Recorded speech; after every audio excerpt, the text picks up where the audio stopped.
নমস্কার বন্ধুরা, বাঙালি ঘটির রান্নাঘর চ্যানেলে আপনাদেরকে জানাই আরও একবার স্বাগত। আর নতুন বছরের সকলকে জানাই অনেক অনেক ভালোবাসা। সামনেই গেল 25শে ডিসেম্বর, তারপরে গেল 1 জানুয়ারি। আমরা তো সবাই দোকানে বানানো কেক খেয়েছি, তাই আজকে ভাবলাম বাড়িতেই একটা কেক বানানো যাক। যেহেতু বাড়িতে বানাবো, তাই আপনাদের সাথে রেসিপিটা অবশ্যই শেয়ার করব। তাই বেশি কথা না বলে চলুন চটপট রেসিপিটা শেয়ার করি। তো চলুন, কেক বানানোর জন্য প্রথমে আমরা কি কি উপকরণগুলো নিয়েছি সেগুলো আপনাদের সাথে শেয়ার করি। এখানে নিয়েছি 100 গ্রাম ময়দা, এটা নিয়েছি 100 গ্রাম চিনি গুঁড়ো করে নিয়েছি, এখানে কিছুটা কাঁচা দুধ নিয়েছি, এটা সাদা তেল নিয়েছি, আর আছে কর্নফ্লাওয়ার, কিছুটা পরিমাণ লবণ, কিছু ড্রাই ফ্রুটস নিয়েছি যেমন কিশমিশ আর কাজু, এখানে আছে বেকিং পাউডার, আর নিয়েছি 3টে ডিম। প্রথমে এই ডিমগুলোকে ফাটিয়ে নেব।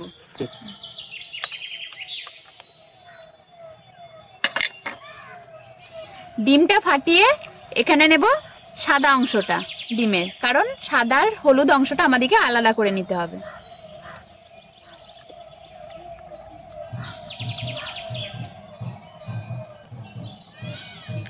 আর এটার মধ্যে নিয়ে নিচ্ছি হলুদ অংশটা। এখন আমার ডিমের সাদা অংশটা আর হলুদ অংশটা আলাদা করা হয়ে গেছে। আমি একটা হ্যান্ড ব্লেন্ডার নিয়েছি, এবার এই সাদা অংশটাকে খুব ভালো করে ফাটিয়ে নেব। আপনারা চাইলে ইলেকট্রিক হ্যান্ড ব্লেন্ডার দিয়েও এটা করতে পারেন।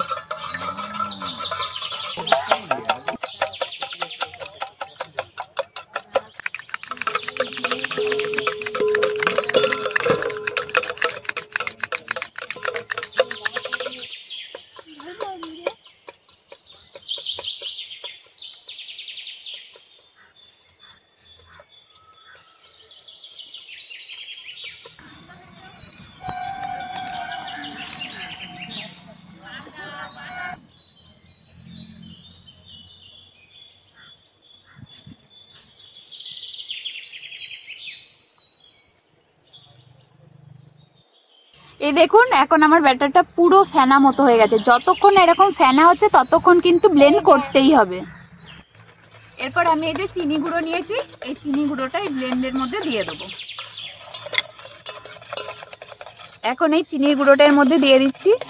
এটা আপনারা যতটা পরিমাণ মিষ্টি চান সেই রকম অনুযায়ী দেবেন। আমি এখানে 100 গ্রাম নিয়েছিলাম, সে 100 গ্রাম চিনিটা এর মধ্যে দিয়ে দেবো।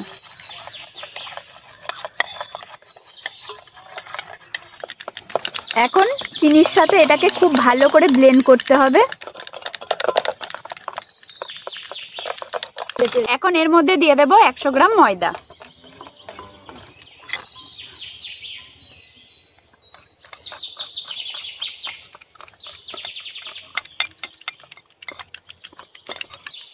আবারও খুব ভালো করে ব্লেন্ড করে নিতে হবে।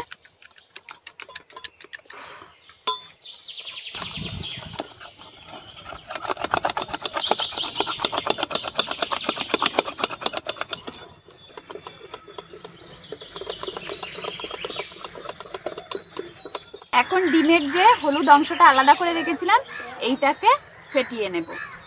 এর মধ্যে দিয়ে দেব সামান্য পরিমাণে লবণ।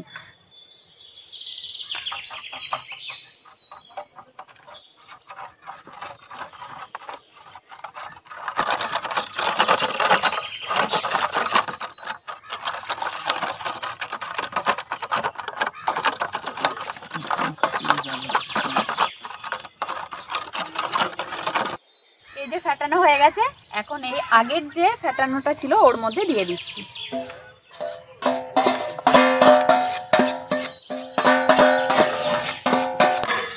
এরপর আবার ওই ব্যাটারটাকে এর সাথে খুব ভালো করে মিশিয়ে নিতে হবে।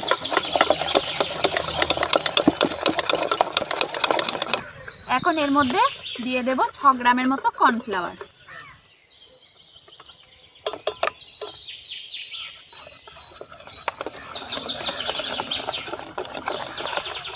এখন এর মধ্যে দিয়ে দেব ওই 2-3 গ্রামের মতো বেকিং পাউডার।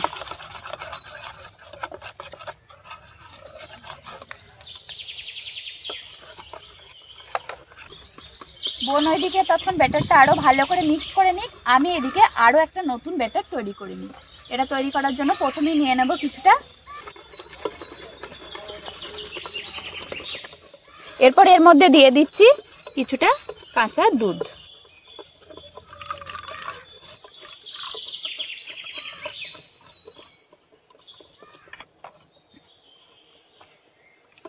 ভালো করে এর সাথে ভালো করে মিক্সড করে নেব।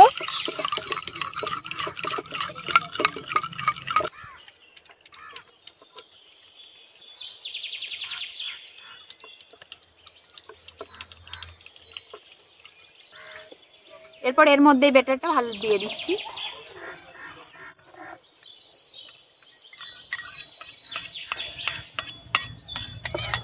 আবারও ভালো করে মিক্সড করতে হবে।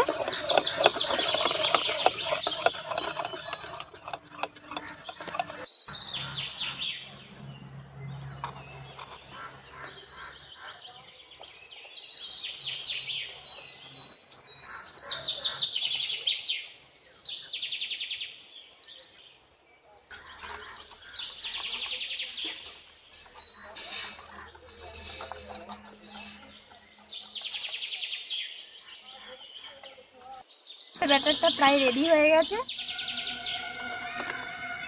থিকনেসটা ঠিক এইরকম হবে, খুব ঘন না আর খুব পাতলাও নয়। এরপর দেখুন এরকম ধরনের একটা অ্যালুমিনিয়ামের বাটি নিয়েছি। এর মধ্যে সাদা তেল দিয়ে ভালো করে বাটিটা মাখিয়ে নেব।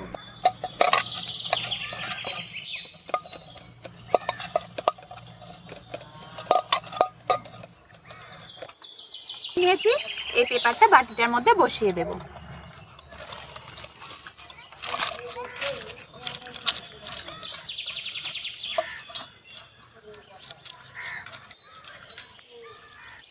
এখন এই ব্যাটারটা এই বাটির মধ্যে ঢেলে দেব।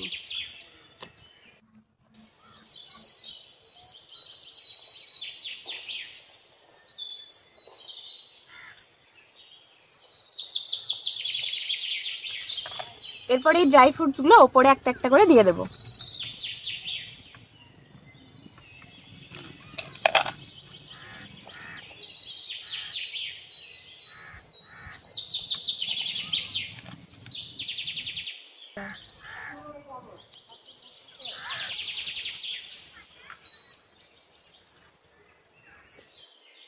এখন কেক বানানোর জন্য আমরা উনুনের মধ্যে কড়াইটা বসিয়েছি এবং ওর মধ্যে কিছু পরিমাণ বালি দিয়ে দিয়েছি।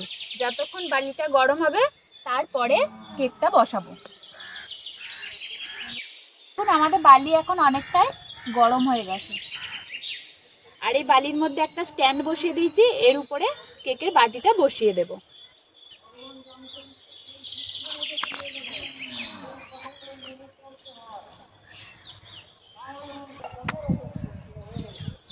এখন ঢাকা দিয়ে দিলাম, প্রায় 30 থেকে 40 মিনিটের মতো কেকটা হবে।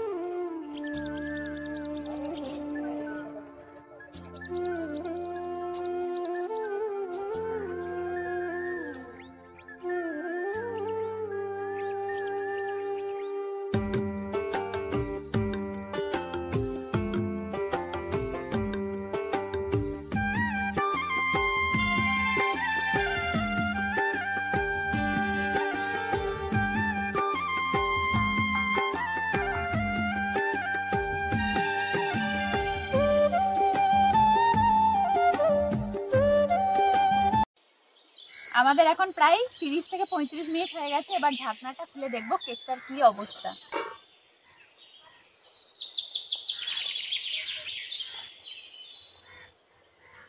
এখন এরকম একটা কাঠি নিয়েছি, এই কাঠিটা দিয়ে দেখবো কেকটা হয়েছে কিনা।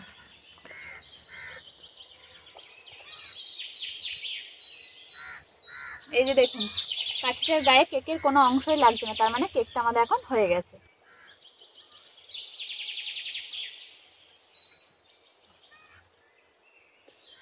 এই দেখুন চার সাইডটা কিরকম ছেড়ে গেছে বাটি থেকে।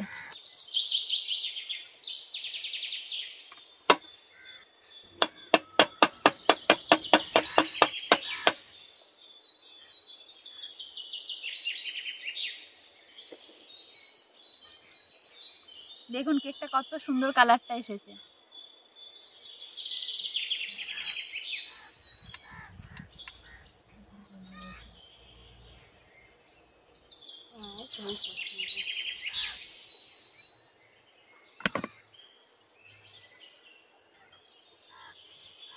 এই দেখুন কেকটা কতটা সফট আর কতটা নরম হয়েছে। কেকটা অনেকটা স্পঞ্জের মতো সফট হয়েছে, আর এই পদ্ধতিতে করলে ঠিক দেখবেন এরকমই সফট হবে।